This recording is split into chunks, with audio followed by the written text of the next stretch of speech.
Well, hello and good evening, everybody, and welcome to the show tonight. Welcome to Live with David, and I'm your host, David Burrows, and looking forward to this one. I always look forward to every Tuesday to talk, but this is an extra special episode on a very special topic. And I have to tell you, for someone who talks a lot and talks for a living, I've been wondering what words to use to start this conversation off. I've had the conversation with many in person, in different agencies dealing with what we're talking about. And what are we talking about? We're talking about mental health. What does that mean exactly? We've been hearing more and more of the two words, mental health, the mental health issues, mental health stigma, labels, misunderstanding.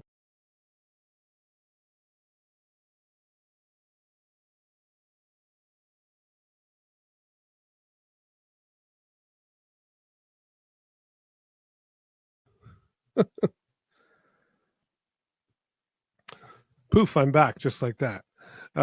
It's a conversation that we're hearing more of, but talking isn't just enough, but it does help in different ways. So I guess really, I just want to get started and welcome everybody here. And wherever you're watching from, we're being simulcast in about 10 different locations. And we're planning an hour discussion here, but I have a feeling we can talk for weeks about it. So if we go past the 1 hour with our guests and with you, the audience, that's okay. But if you want to share your comments and you want to ask your questions, you need to come over to my Facebook group, Live with David. And that's where I'll be able to see your comments, and I can share those with our guests here as well. And at some point, we'll actually put a link out that if you want to come on camera and talk to our guests, we're welcome to do that. So thank you so much for joining, everybody. So my first guest, and I do have a few waiting in the lobby, I'm going to go straight to Don Adam, who is the executive director for the Huron House Boys Home. Don, thank you so much for being here. Thanks for doing this, David. It's a good topic to discuss. Yeah, and you heard my intro in there. I kind of stuttered a bit on what to say because mental health affects us all, right? And all in different ways. And it's an emotional discussion for most, I think. And maybe, I don't know. I'm glad we're starting with you, and I know we've got lots of other guests here, but let's get started. Tell everybody who you are and what the Boys Home is.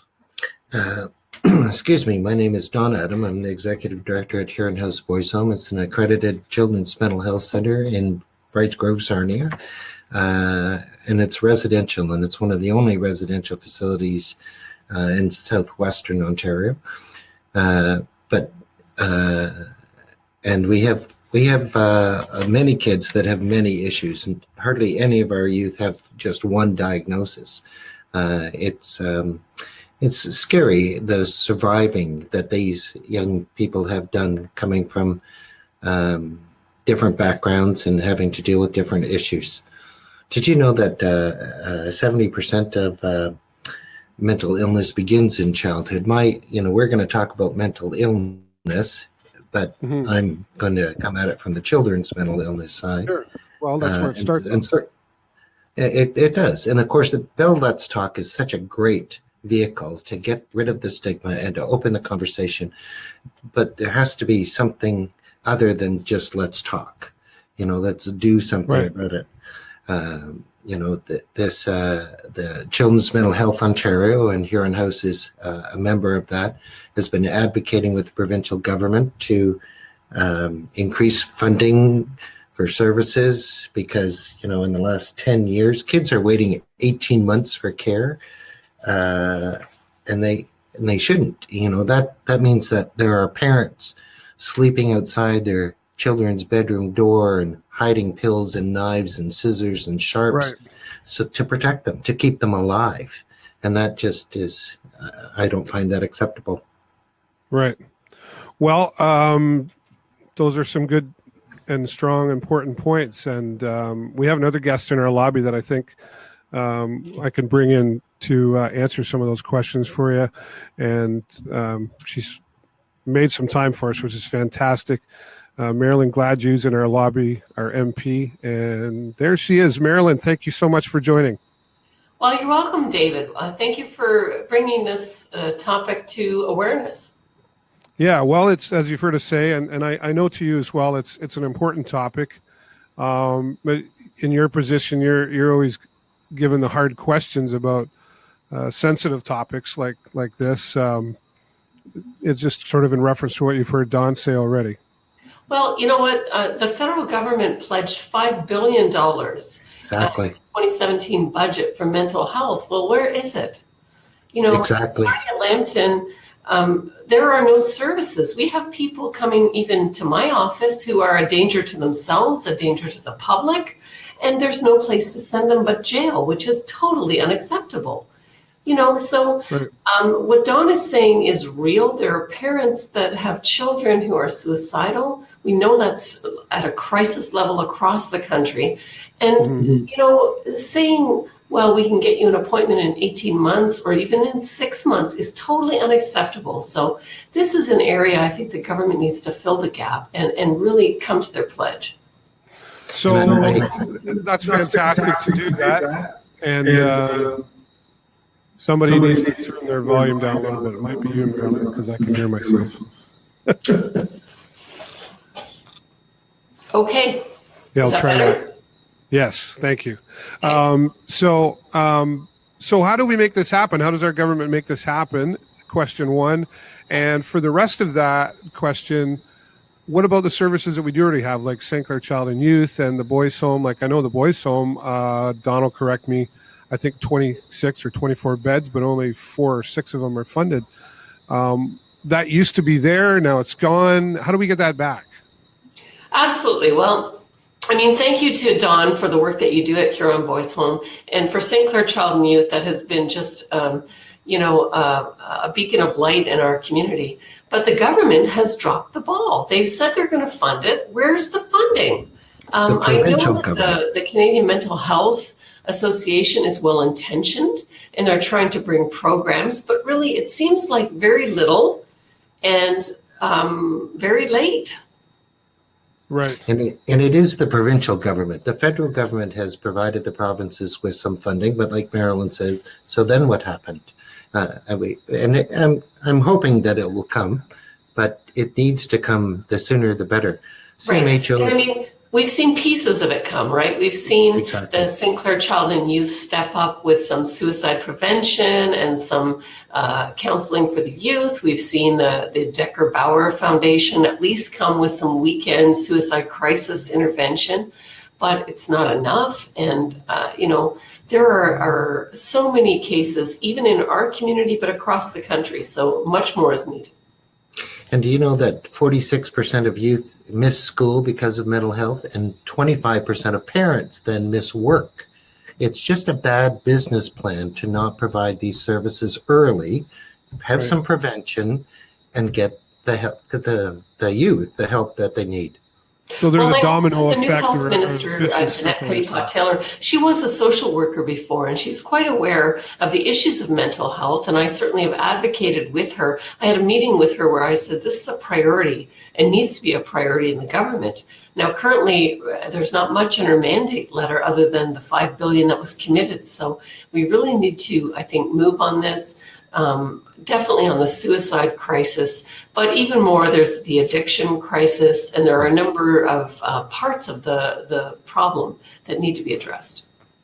So, okay, how do we make that happen, though? I mean, and this was there before. Why did it go away? And why does the government, and when I say government, I say that in general, not recognize this? Or are they recognizing it and they just, like, what's the problem here? I guess is the question. Well, it's speculative for me to say anything, but I would say I think the government is well-intentioned. For example, they did pledge $9 billion for home and palliative care, which, as you know, is a passion of mine. But to date, they've only spent $200 million of that. So although they're well-intentioned, their execution is lacking. And I think the same is true for mental health, where to follow through and make sure that programs are actually being funded. And the government tends to not want to fund operational funding. That's a mistake. In mental health, that is the funding. It is the people that provide the services that need that funding. That, right. The staff, not the people. Right. It's not capital money that you need for infrastructure in every case. It's actual operational funding that you need for the programs. Annualized, yes. So in the meantime, Don, and I see David Noel has joined us in the lobby. I can't hear you, Dave, but I just want to acknowledge that you're there. So hang tight, sir. It's great that we've got everybody joining us. We're getting some viewership. And before we move on, I just want to say welcome again, everybody, wherever you're watching this from. To participate and share your comments, please come over to the Facebook group, Live with David, where the original broadcast is, and share your thoughts as we lead into Bell Let's Talk Day, which is tomorrow. And I know there's going to be a lot of texting and tweeting going on, but we wanted to start off. Don, and I hear your issues, and you and I have a relationship. We've talked quite extensively about this, off camera several times, and, you've expressed your concerns. And can you just share, is it okay if I ask you the question on how much does the boys' home need in a month to operate? Because it's a 6-digit figure. Yes. It's a lot. It like 100,000 a month? Probably about 125. So $125,000 a month. That's one agency. We're just talking Sarnia Lambton. But we are residential care, and it's it's more expensive for residential care. Yeah, and fair enough. I just want to kind of give people a number idea on the kind of dollars that are needed, and why it's a priority. I mean, I know, right? Because I've witnessed it. I've been around it, and I get it. But how hard is it to keep an agency like yourself or any of the agencies dealing with mental health in front of the public eye? Because I think that's part of the battle too. I think that Sarnia is unique, and they're very supportive of social services agencies. That's certainly been my experience in the 5 years I've been here. I think some other communities are not as supportive of children's mental health or mental health as Sarnia is. Really, Children's Mental Health Ontario has proposed to the provincial government, and this is the provincial government that needs to action this, the need for $120 million annualized. And that would be about $36 million, to make sure that a kid doesn't wait more than 30 days for service. And that's crucial. To expand specialized youth mental health and addictions, as Marilyn was talking about, centers to ensure that children and youth get the treatment they need would be about $48 million. And to retain the highest skilled staff caring for our kids would be about $34 million. So it would be about $120 million annualized on the province's budget. That would be an immense change in directory of the mental health services. And again, it's a good business plan. Emergency department admissions and visits have gone up 63% in the last 10 years for mental health issues. Get them out of there. Save some money in health, put it in children's mental health. It just, for me, it makes sense. Of course, my lens is probably tainted. Right. Okay, fair enough. But those, I thank you for sharing those numbers. That's kind of what I wanted to get at is, people need to, there's a lot to this mental health issue, right? This discussion. Well, and the numbers are staggering. I mean, 1 in 5 children that have mental health issues will actually receive care. Right. That is a disgusting statistic for our country. Sure it is. 12,000 million that was pledged. That's 13 million per riding. You just talked about the 120 million that are needed just to fund the children's part of it. You can see we're very, very underfunded in this area. And there's about 12,000 kids waiting for service right now. 12,000 They're waiting kids. months. And, these children are, in many cases, suicidal. And like you said, the parents are anxious. I've had parents call the office. Many files come before me, of course, as the Shadow Minister of Health. It's a crisis. Yes, it is. Yeah. Would it be fair? Yeah. Okay. So a crisis for sure. So I'm a parent and I have a child that comes to me. When I say child, let's say between the age of 12 and 18, for example, and they come to me. If they do come to me and say, I need help, which I'm thinking that number of a young person going to mom and dad and saying, I have a mental health issue, because who wants to admit that? Let's be honest. Well, Let's put it. Oh, for sure. And 40% of parents that have been told their children have issues will not get them care. That's the statistic. And how does the youth even, sorry, Marilyn, and how does the youth even know they have a mental health problem? Well, that's kind of my next question is, how do we define it's this? Normal, right? Yeah. Well, for them, whatever they're feeling is normal. They don't know that others aren't feeling that way. Right. So it's difficult. We need grassroots looking at the kids for early assessment. And again, it goes back to when they're young. There's a movement now to look at 3 to 6 year olds for mental health issues. That's kind of scary, but you can see why it would be useful. Sure. Okay. Some great information. We're off to a great start here. As you can imagine, I've got some other people in the lobby. You're welcome both to stick around. Just before I go to my next guest, I'm going to bring David Noel in here in a moment. Marilyn, I don't know if you can stick around or not. You're welcome to, but before I put you back in the lobby, any final comments? No, I just wanted to say on the Before the Bell talk this morning, before the Bell Media Day, I did raise mental health as being the largest priority this government needs to address. And so I will continue to advocate. And Don, thank you for your work. And I'm sorry I can't stay with you, but thank you so much for inviting me and for bringing awareness to the issue. Marilyn, thank you so much. Always nice to see you, and we'll look forward to next time we can see you again. Bye for now. Thanks so much.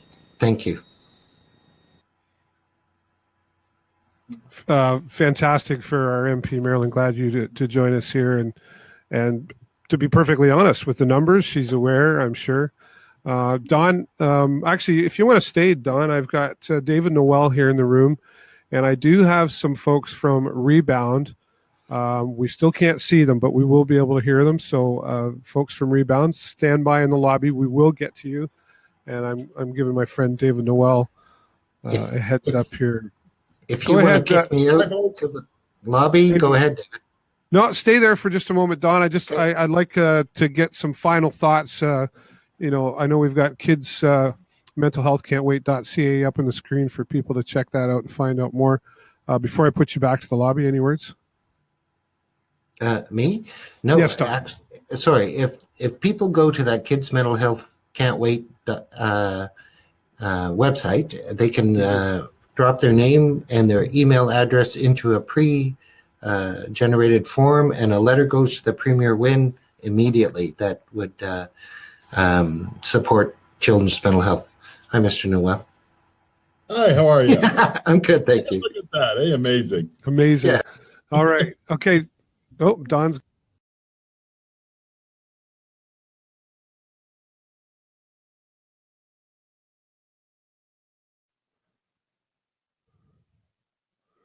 All right, the internet's doing crazy things to us here, kicking me out and kick David out. We're going to bring David back in. It wouldn't be a real live stream if everything worked properly. There we go. He's back. Perfect. Thanks for being here, David. Perfect. Thanks for the invite. Yeah, I know this is personal to you for sure, and I appreciate your courage and sharing here tonight. First of all, just tell people who you are and then why this is personal for you, and then just go right into your story for us. Okay, fair enough. My name is David Noel, and I'm a financial advisor at Investors Group in Sarnia. I am not a physician.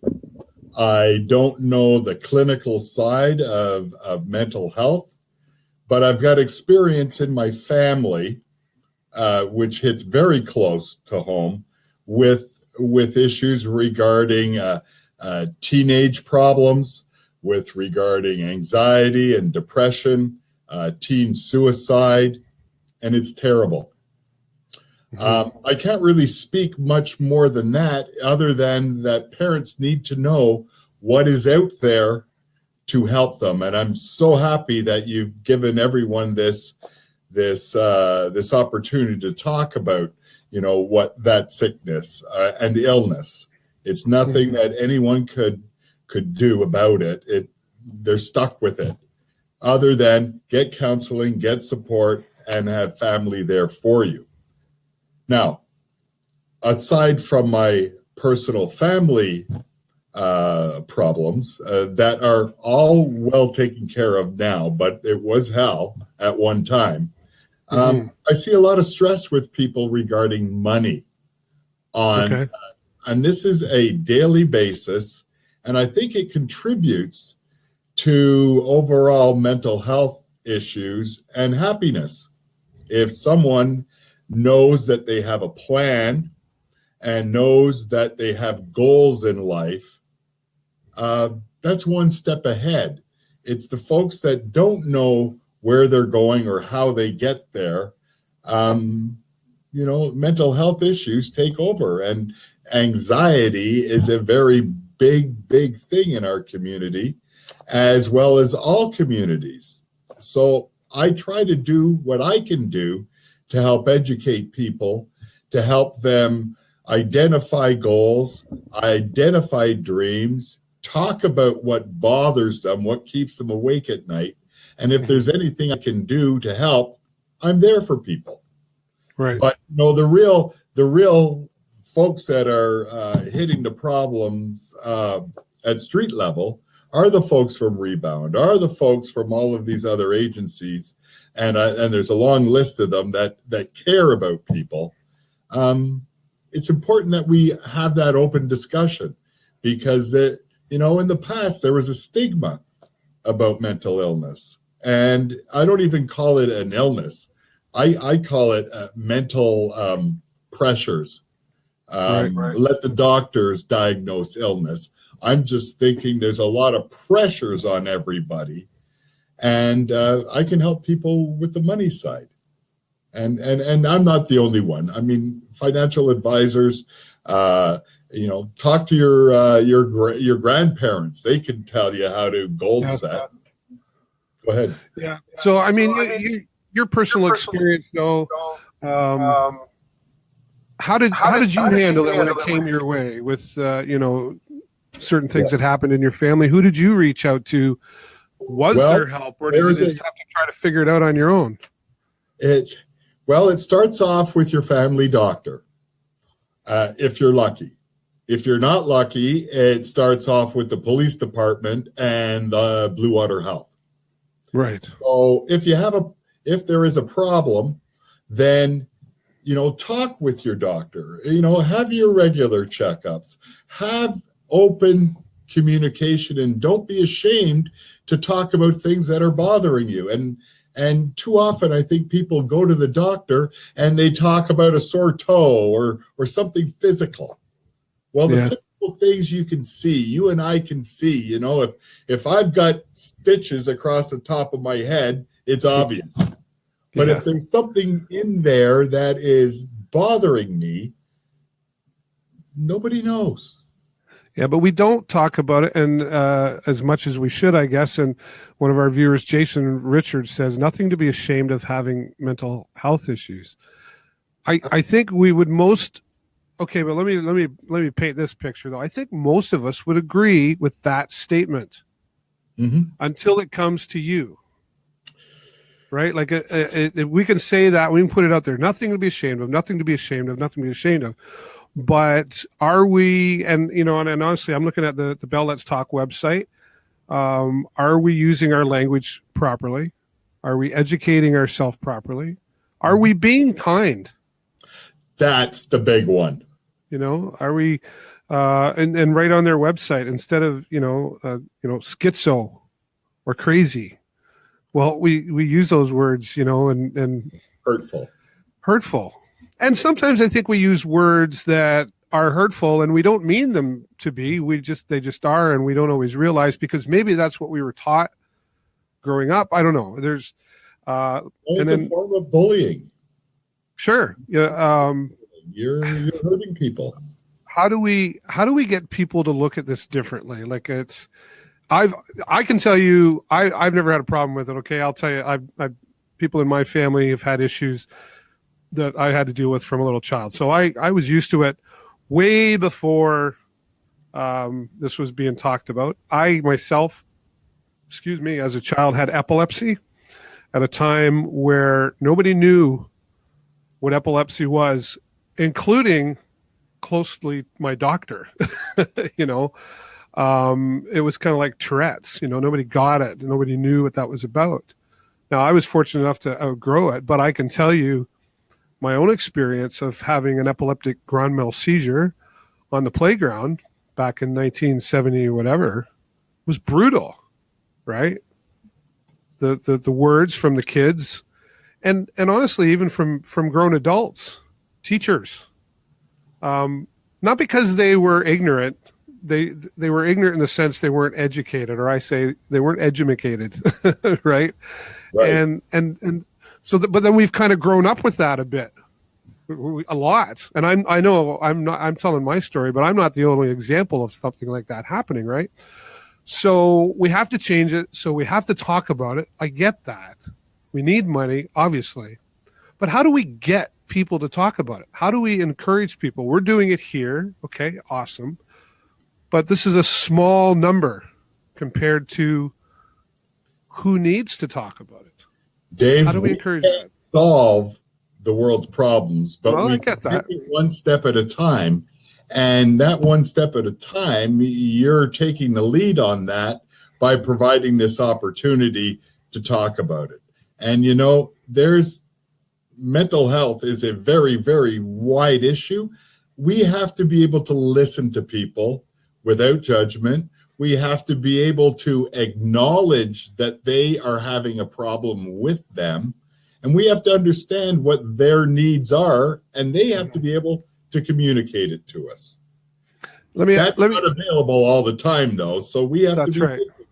And the vigilance has to be through, I think, the general practitioner. I mean, they're the ones that could assign people to go to various specialists and counseling, and they know where all the resources are. When I was going through this problem 12, 15 years ago, it was very difficult for us in a very, very trying time to try to find help to address a problem. It did take time. It took a couple of years, and it ultimately took some very dramatic changes and actions. And I don't want to go in details because I'd be infringing on other people's privacy, particularly those in my family. But, there's a wide range of services here. And it's frustrating because of the rules around some of those counselors. If you've got a young person that's got issues, you're not going to get a lot of information back from the counselors. It's not that they don't want to tell you. It's not that they're hiding things. It's the law, and it's protecting people's rights. So we need to be nicer society. Better. Can't we all just get along? Well, get along. And when you see somebody with a problem, have a little empathy. Yeah. And caring, and seek to understand. And often, I said before, let people tell you what's wrong with them, but often they don't see it. Right. If your head is in a tizzy, you're not going to see a bright sunshine. You're going to see a problem. Right. So, and we can tell, if it's our children, we can tell when there's changes. Usually. Or if there's a coworker, we can tell when there's changes. And we can tell when a family member, an adult family member, changes. And we can tell when, grandma and granddad are starting to change a little bit. Yeah. It's the same thing. we have to identify when people are struggling and have those quiet conversations with them, or have them with their doctor. And or counselors, with if you're all stressed out about monies, get some help. If you're all stressed out about a physical thing, see a doctor. If you're all stressed out because you need maybe it's I went to see a chiropractor today. So if you need a chiropractor, see a chiropractor.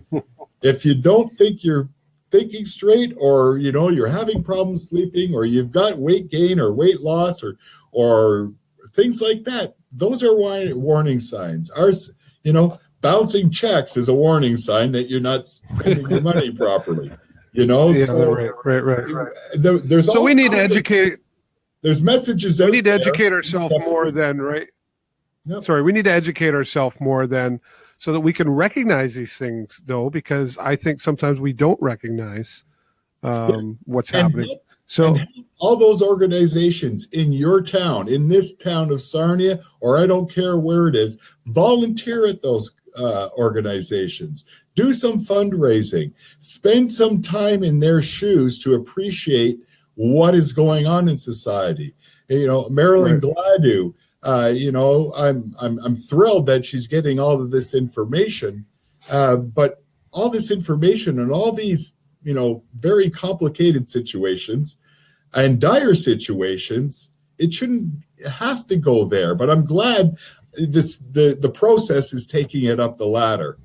But we've got to do everything more ourselves. If there's a fundraiser, go and volunteer or contribute some money for these things, because money is what drives the solutions. And it's not everything, but it's up there with oxygen. It's up there with oxygen. That's right.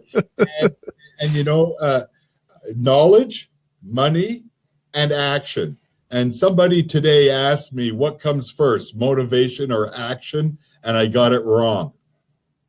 What do you think it is, David? Oh, don't do that to me. Motivation. Hey, I already told you I got it. I'll tell you motivation. That's what I said, and I was wrong. Action. You got to be motivated to take action. Nothing. That's the chicken or the egg. You got to take action, and the same action with supporting these charities, supporting people that have the problem, and being kind. And if it's a money problem that's got you all stressed out and bashing your head against the wall, come and see me. I got some freebies for you. And he's awesome. You are awesome, David. And it's easy to solve the problems if you don't. It's like eating an elephant, one little bite at a time.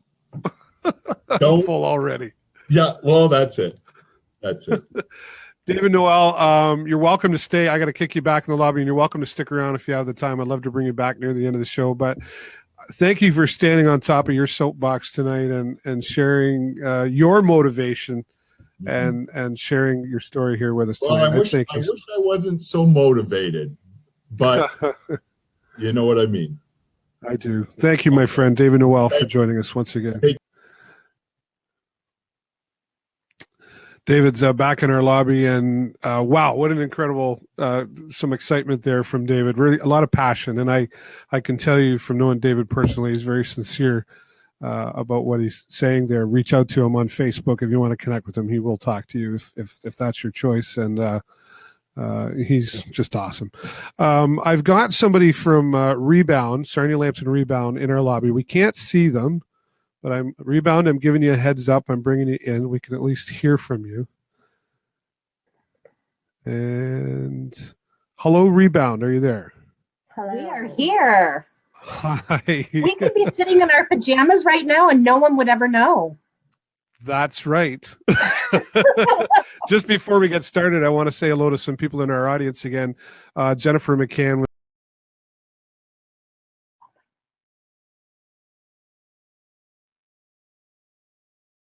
Try putting me back in. All right, it's even kicking me out. All right. So wherever you're watching from, Jennifer McCann, Jason Richards, thanks for joining us, and everybody else.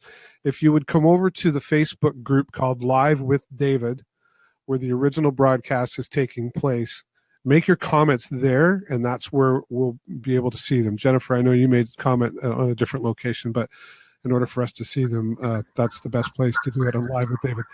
Ladies, thanks for joining us from Rebound. Thanks for having us.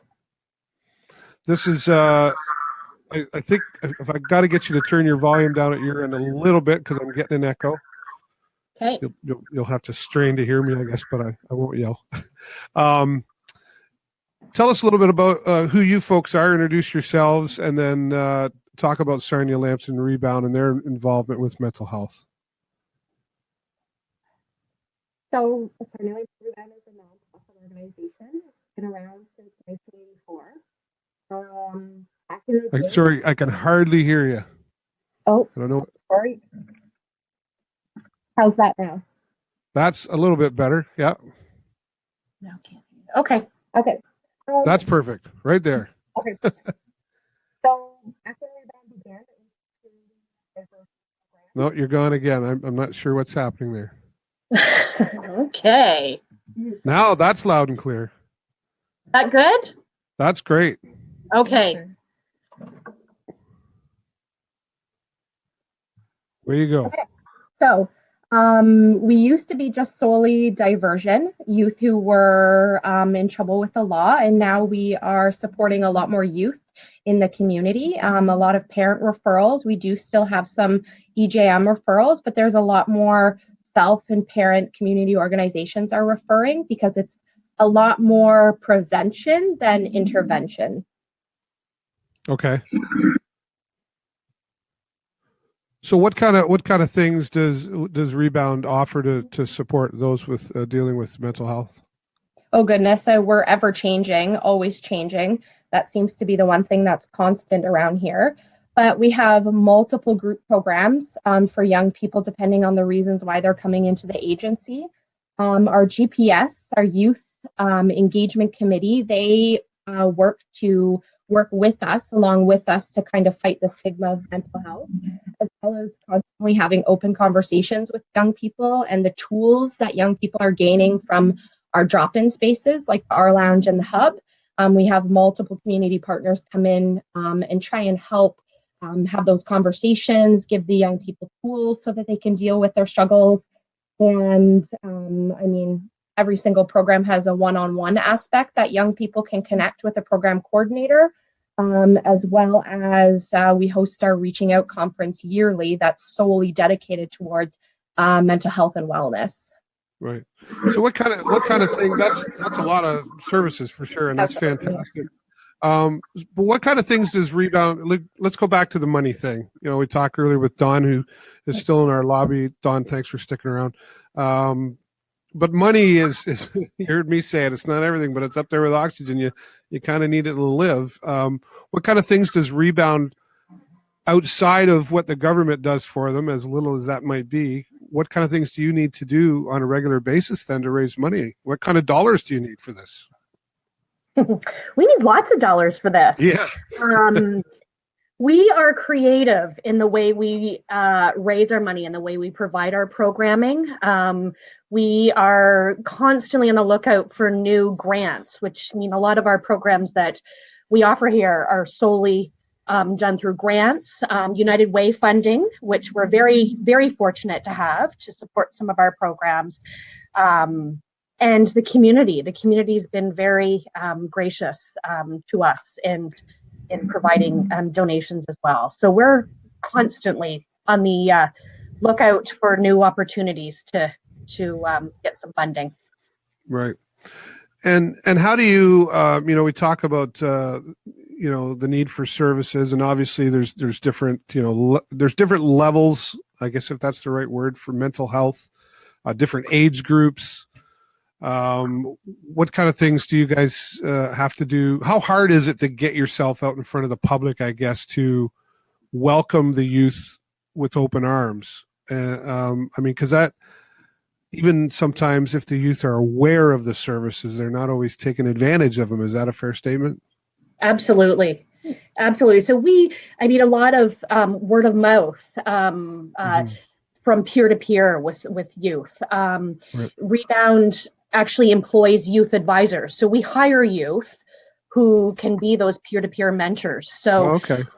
a lot of youth don't want to talk to adults. They want to talk to their peers, and Yeah. we have some really wonderful youth advisors who work with us and help us around what we need to do, what we need to input into our programming, as well as working with youth and that peer-to-peer support. Mm-hmm. It's got to be difficult on many different levels. I mean, from the money to the stories, and I know you can't, say names or anything like that. But is it getting worse? Are we making progress here? What would you say with our youth? Sorry, I've lost your volume again.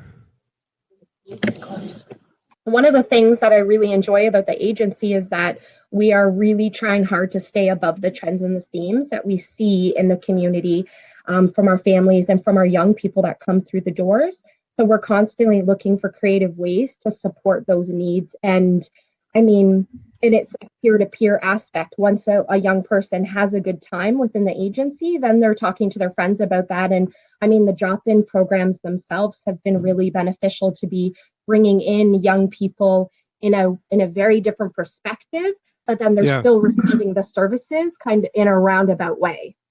Yeah, well, it has to be. We have to be able to relate, right? I guess And one of the things I'd like to bring up, if you don't mind, is the latest thing I saw was Rebound Rocks, and this fantastic music program that I know I had Stephanie on the show last week talking about that. And I was there on Saturday, and one of the things that I noticed, there was a great audience there. I walked in, and I knew a couple of the mentors that were there.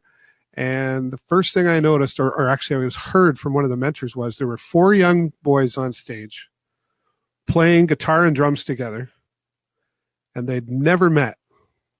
And I thought that was really powerful because, I think sometimes, I remember in my youth, I was just afraid to meet other kids, let alone get up on a stage and jam it out. And I know the Boys Home has a music room, and it's something that really connects with the youth often. I know it's only been a short time there, but you're seeing great results from this already? Well, I think that's where we're able to be creative and reach youth in different aspects. Like we dabbled a little bit in the summertime with Dungeons and Dragons, trying to bring in a different aspect with Rebound Rocks, which was excellent on Saturday. It's just about bringing in different kinds of youth for different reasons and connecting them, and the support that happens from there when the youth are able to feel like they're a part of something. Those changes are almost self-propelled after that because of the sense of community. Yeah, I think that's a good point to say too, is that they're a part of something. I think even as adults, sometimes, like, we all just want to belong somewhere. We want to feel noticed. We want to feel important. Why do you think that? Why do we have such trouble doing that? Why do we as people still tend to feel like we don't belong somewhere or we're not important? Just before you answer that question, I've got Don. You're in the lobby. I'm gonna bring you back in here, buddy, because I want you to participate in this conversation too. And Don's back in the room, and I know Rebound and Don, you guys know each other, so hi, Carrie. You're both dealing with youth, so ladies, I'll go to you first. How do we get over that? It's a lot of surrounding yourself with those people that genuinely want to know how you're doing and believe in you. And that's part of the atmosphere that we try and create here at the agency is acceptance, no matter the reason that they're brought into the agency. And we're really excited to see them week from week and generally interested in the things that they have going on in their lives. And that kind of start to bring down those walls. You can surround yourself with those positive people. I would agree with Andrea.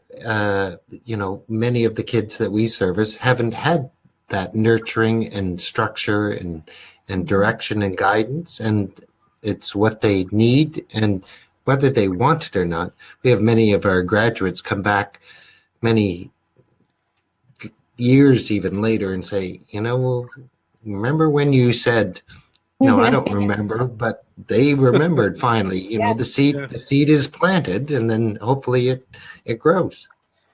Let's talk about and I agree. I've always been one to say, surround yourself with the right people. You are the average of the 5 people you hang around the most. That's. Let me put this out to you. So, as a parent, what's out there for the parents? Because are parents feeling like if there is an acknowledgement that a youth is having mental health issues, doesn't the parent tend to feel like, what did I do wrong? And they start feeling down on themselves, or what were my mistakes, or I don't know what to do. It was interesting. I'm sorry. It was interesting to hear David Noel speak about he having mental health issues in his family, but he didn't have mental health issues. Of course he did. He was stressed and anxious because of what was going on in the rest of his family's life. Right. So parents or others that are significant in a youth's life, they often feel like they have made a mistake, and sometimes you have to work at both ends of the picture. It's not just the youth that needs, quote, fixing. Yeah. Both sides, the parents need support too. Well, I can tell you, and I've been given permission to share this, so just bear with me, folks, while I'm looking at another page here. Where did it go? Bear with me. I'm not sure where it went. Basically, I can't verbatim this, but David Noel sent me a message after he spoke and said that thanks for having this, and that was fun to talk about, but it was also very hard, and he actually had to shed a few tears when he turned the camera off because it brought back some emotion for him. And again, there it is. I had to shed some tears after turning the camera off. I was not expecting that emotion to come back. You can share that. It's not easy for anyone. So, and David Noel, thanks again if you're still watching for allowing me to share that, because it's a good point, I think, to recognize that it doesn't matter how old we get. We've all got, I'll say it, we got shit to deal with, right? And we're not always taught growing up how to deal with it. And if we're being taught from someone who didn't know how to deal with it in the first place, what are they really teaching us, right? Is that fair, Don? Yeah, everybody has a story, and they come at it from different backgrounds and frames of reference, and they have to figure out where they fit. Being important and being popular, the comments you were making earlier, David, it's very tough, especially nowadays with social media, where somebody they don't even know can be attacking them on Twitter or Facebook or something, and that the whole bullying aspect is another stress. Well, and I was going to say that social media, hasn't that just added to the existing problem? You asked if it was getting worse. I'm not sure it is. I don't think it's getting much better, but I think the talking about things is bringing about Bell Let's Talk, or talking about mental health, is bringing the issues to a more, I'm going to say, more popular state. There's more people aware of them, which, as David was saying, is a good thing. Once we get, it'll be the squeaky wheel that gets the oil from the provincial government for funding.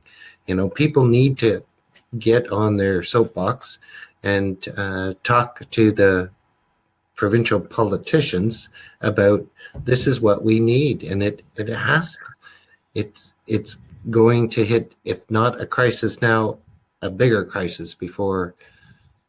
It may need to hit a bigger crisis before it's recognized. We'll see about the June budget. Yes, interesting. Maybe there's a new name for a new talk show, the Soapbox. Maybe this is something we need to do on a regular basis. This type of thing, and I know it's, and I just want a couple of honorable mentions here tonight. And ladies from Rebound, I'll get back to you in just a moment. We still got you live. St. Clair Child and Youth, I had reached out to them, and I thought they might be here. This all kind of came up last minute, so I know they were wanting to participate, but so they're aware of this happening tonight. They were thrilled to be asked, and it was just a matter of timing, trying to find someone to get here. And also, Sarnia Speaks is a fantastic outlet that happens once a month. And if you go to Sarnia Speaks on Facebook, I think they have an event coming up this Thursday night, actually, February the 1st, at the Sarnia Public Library. I think it's 6:30. Don't quote me on that. And they've also got a comedy night coming up on February 15th. So just check that out. That's been a really a great outlet. Daniel Cooper, who's led the way on that, has done a fantastic job of getting people together in a room. Like, that place is often full. It's a great event. And I haven't been able to make it yet. I think I'm going to try really super hard this week. But I just put that out there. Sarnia Speaks, for anybody who hasn't heard of it. Check that out on Facebook. There are lots of places out there to reach out to. But if there's this many places to reach out to, Dawn or ladies, why are we?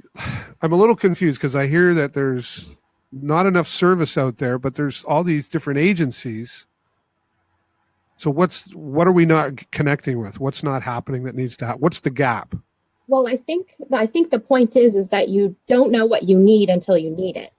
So a lot of people don't know what services are available for them until they're in the middle of their own personal crisis or their family crises. And that's when you start reaching out and educating yourself. So it's easy to say that people don't know what's available, but if you've been floating along for your life and not needing much more than your normal needs every day, you're not reaching out to other services to learn about them. Fair enough. Dawn? For our service, residential services, we're one of the more intensive services. So it's usually the last stop sort of thing the youth that we receive are more intensive and have gone through other agency services and they need a bit more and would come to us. Having said that, your question is, where do people go when they need stuff, right? Mm-hmm.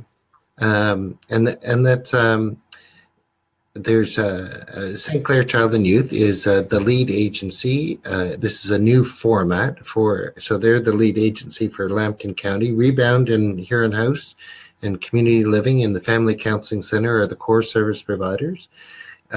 We have mapped what services are available, and now we need to make navigating to those services easier for families, and that is being worked on now. Okay, fantastic. Jennifer McCann is... Sorry. Carrie Andrea, is that a fair statement, what I just said? Absolutely.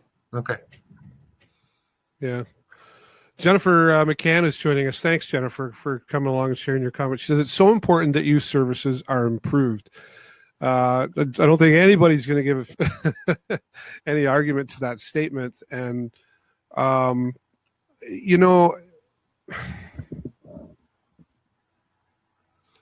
Can I speak to that a bit more? Oh, sorry, Dave. It scares me. It's scaring me. What's happening? And we have to take the responsibility, right, to provide these things. Because if we don't find a way, we're failing. Is that another fair statement, Don? It's scary. And part of our core services planning was also figuring out what's missing. And right. we don't have crisis service for youth. We don't have day treatment for youth in this community. There's so many things that could be helpful and not that expensive to implement to take away those feelings of being so scared. Well, to help them. I'm not sure it would take them away, but to help them. Yeah, okay, I hear you. Thanks, Don. And I want to come back to the word crisis in just a moment, but I've got Jason Richards is here online, and I'm just going to read this out. He says, I have to disagree. Being open about my crisis to my friends on Facebook helped me heal because it reached out to others who are suffering, and they contacted me with and shared their struggles, and we were able to work together to help each other with what's going on. Everyone's issues are different, but I found my friends to be very open and supportive on Facebook. I never was put down once. It was very motivating. That's excellent. So, that is excellent. Now, that being said, I think when we talk social media, sometimes we generalize it, and we sometimes say social media like it's a swear word. But I think, Jason, to just respond to your comments, I think you had the right people around you on Facebook. You know, I've often I'll refer to my lovely daughter when she was younger. You know, she did lots of drama, right, as girls tend to have. And I just remember saying, look at Daddy's Facebook, because you don't see any negative on my Facebook. And if there's any negative on my Facebook, I privately pull you aside and I say, please don't do that again. Blah, blah, blah. And if you keep doing it, I just block you out of my life. You're just not there. So, and I have over 3,600 Facebook friends, and I don't get any negativity. So I think when we come to social media, I often say, Facebook is the example, treat it like real life. If somebody's giving you a hard time, Don, if you and I are friends and you're giving me a hard time publicly, we're out somewhere, I privately pull you aside, or I private message you, and I say, please don't do that again. You hurt my feelings, da, da, da, da, da. And if you're any kind of friend at all, you're really saying, oh my good, first of all, you didn't even realize that you were hurting my feelings, because what kind of a friend would? And then you stop. If you do it again, I'll pull you aside privately one more time and say, look, buddy, if you do it again, I block you. I remove you from my life. I don't hang out with you anymore. And I think a lot of us can probably relate to the fact that our friends have probably changed over time depending on where we were headed in our life. And if we were headed in a successful direction, our friends definitely changed. A few stick around. So, Don, I just want to come back to the word crisis for a minute. I know we say a crisis center. I mean, it's a crisis all around, but define just what that means by what a crisis center would be. Well, that's a very good question. You know, in theory, it would be someplace other than the emergency department where people, youth, if it's aimed at youth and adults, would be able to go 24/7. That is a mental health facility, not just a health facility. Yeah, that right. would deal with something specific. Yeah, and with specific expertise that would be open and available to people when they are in crisis. Although most emergency department mental health patients arrive between 9 and 5 Monday to Friday. Oh, okay. That's weird. I think that's weird. Yeah. Okay, yeah, that's interesting. Can I go back to what you said about social media, though? And you talked about people being important, you know, and some youth feel like they are more important if they have more Facebook friends or more followers. Yeah. And so they are reluctant to block or terminate somebody because it makes them less wanted, right? Yeah, we've really gotten to look at that like button and see how many likes we get on a post or how many friends we have. I mean, as a social media promoter myself, of course, I'm always trying to reach out further. How many viewers do we have? How far did it get? But I've learned to stop looking at those things because whoever the message does get to, as far as I'm concerned, is progress, right? Ladies, have you got any more comments, Sarah? You're awful quiet. I've been talking too much. Sorry, Carrie. Sorry, it's just Andrea. because we can't see them. They could be playing tic-tac-toe for all I know. Yeah. No, I don't. You know what? Don's really done a phenomenal job of really covering a lot of what's happening. So I'm not sure if there's anything else we need to cover on our All end. right. Well, I'm going to Yeah. keep this show going here right now. So I just want to say thank you, Rebound and Don from Hearing House Boys Home for joining us. I've just put a link out, folks, on the Live with David group. And if you want to come on camera, you click on that link with your webcam. Don will tell you it's easy. The ladies at Rebound will disagree, but We're not tech savvy over here. you should have seen Don the first time. Trust me, you're ace compared to what he First was. time was brutal. It was brutal. I made him do a whole hour of it. Thank you so much, folks, for taking time out of your busy day. You didn't have to be here, and you made the time. And honestly, not just for me, whoever's watching out there. I think it's really important. And I think I want to do something like this on a regular basis. Once a month, I think we should all try to connect in some fashion to do this and just give people another outlet to learn and talk about, even if it's just us talking again. That's there's always something more to talk about with us here. So, ladies, any final words before I kick you out? I just want to thank you for covering this, Dave. It's such an important topic, and we need to keep the conversation going. Yeah. So we really appreciate you for doing this. Well, I agree, and you're very welcome. And of course, tomorrow is Bell Let's Talk Day, and I just got an email while we're doing this that from them about promoting it. But one of the comments on it says it's estimated that 10 to 20% of Canadian youth are affected by a mental illness or disorder, the single most disabling group of disorders worldwide. Wow. So we need to deal with this. Yeah, like it's staggering. It is. Okay. If I could make one other comment before we go, David, that whole kids can't wait, hashtag kids can't wait. Anybody that wants to write the premier, it's easy in. You know what? I'm going to bring it up right now. If I can just, go ahead, Don. Sorry. No, I was just saying if anybody that wants to write hashtag kids can't wait, all one word, it takes about 30 seconds, and the more pressure advocacy that we bring to the premier, hopefully the better it'll be received. Yeah. Well, it's let's see if I can get the website up there again as well. There's a website on your screen. There's a way to go to. It can't hurt, right? And it can just be hashtag kids can't wait too. That is another way in. There's several ways in. Okay. Well, that's good to know. That's good to know. Don, I know you've got family to get back to, so I thank you for your time here. Final David, thoughts. Thank you so much for doing this. And the more we talk, the more we educate, the less stigma there is, and hopefully we move it down the right path. Marilyn was great. David was great. The ladies, Carrie and Andrea, were great. Andrea, we'll see you tomorrow. And always look forward to working with those folks, and appreciated the input from others.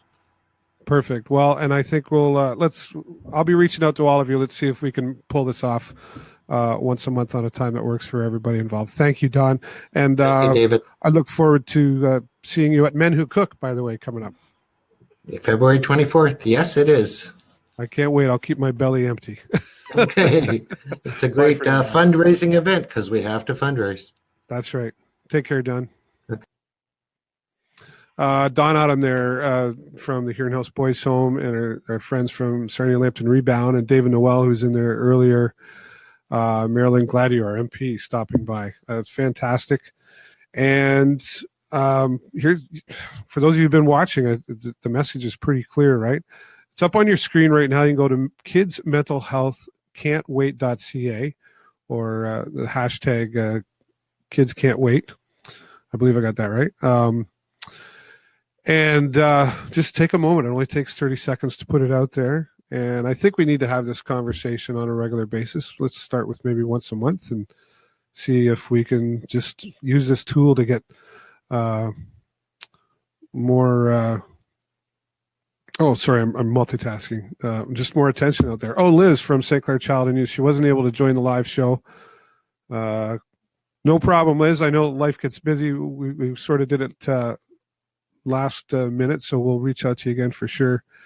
Liz is from St. Clair Child and Youth. And Jennifer McCann, thanks, Dave, for doing this. Yeah, you know what? You're welcome. It's important to do this, and it's affected all of us. It's affected my life too, folks. So yeah, just let's do something about it. Take the time to go to Kids Can't Wait.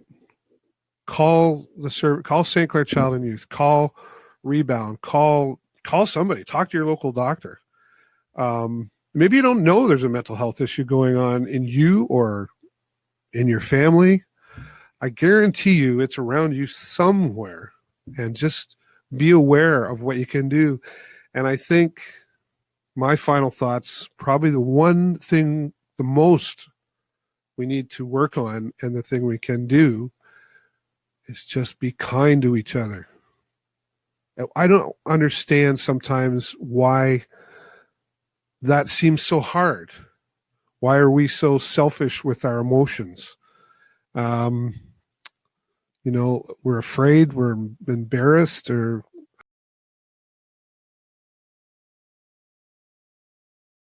kicking me off. I think we're losing the battle if we don't continue to open up and share with each other and do something, the things we need to do. I know I'm babbling here because I'm real passionate about this, but that's about all I can say for now. So I guess we'll just leave it till next time. I thank all of you and all of my guests for joining me here tonight. It really means so much to me that you joined us here tonight. I'm here every Tuesday night, 8 o'clock Eastern, with a new show, and we'll have something different next week, but keep watching. If you would please check out my Facebook page, TVSN World, and the show Sarnia. And if you want to reach out to me personally on Facebook, David Burrows, I'm happy to make new friends and talk to you. And tell me your story if that's what you'd like to do. Yes, Liz, before we go, that is the excellent point. It's being kind to one another. Empathy is a powerful, powerful tool. Agreed, Liz. Thanks for stopping by. Okay, everybody, this is the time where I really say goodbye now. Thanks so much for joining me. Take care and be kind to each other. Bye for now.